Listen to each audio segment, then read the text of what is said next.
Hi viewers. Hi viewers, வாங்க சாப்பிடலாம்.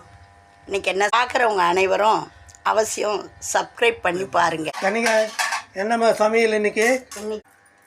சாதம். உங்களுக்கு இன்னைக்கு ஒரு டிப்ஸு சொல்கிறேன்.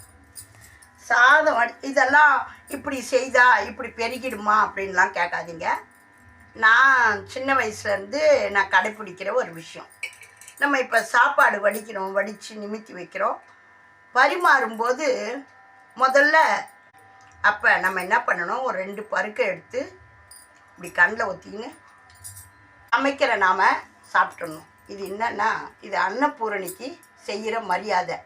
முதல்ல அந்த வீட்டில் இருக்கிற இல்லத்தரசி 2 சாதம் எடுத்து சாப்பிட்டாதான் எப்பயும் நம்மளுக்கு அன்னத்துக்கு தட்டுப்பாடு இருக்காது.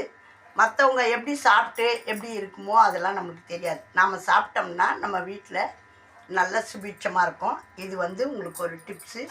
கடைப்பிடிக்கிறவங்க கடைப்பிடிங்க. சாதம்,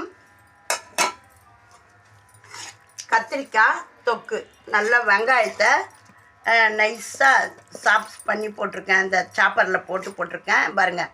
வெங்காயம் இந்த களி அப்படி இப்படி இருக்கிறது பிடிக்காது. இது மாதிரி ஒத்துமையாக இருந்தால் நல்லாயிருக்கும். சாத்தில் போட்டு பிடிச்சி சாப்பிட கத்திரிக்காய் தொக்கு. முருங்கைக்கீரை பருப்பு போட்டு கடைஞ்சிருக்கேன், பாசி பருப்பு போட்டு கடைஞ்சிருக்கேன்.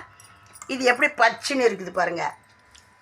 பைத்தம்பருப்பு, வெங்காயம், தக்காளி போட்டு வேக வச்சு அது வெந்த பிறகு கொஞ்சோண்டு மிளகாத்தூள், சாம்பார் மிளகா அப்படி தான் கொஞ்சோண்டு போட்டுக்குங்க. போட்டு நல்லா கொதிக்கிட்டோன்னுட்டு இந்த முருங்கைக்கீரையை அலசி போடுங்க. போட்டு மூடாமல் வேகணும். மூடாமல் வெந்தால் தான் கீரை கலர் மாறாமல் இருக்கும். அது வெந்த பிறகு எடுத்து தேவையான உப்பு சேர்த்து மத்து போட்டு நல்லா மசிச்சுக்குங்க.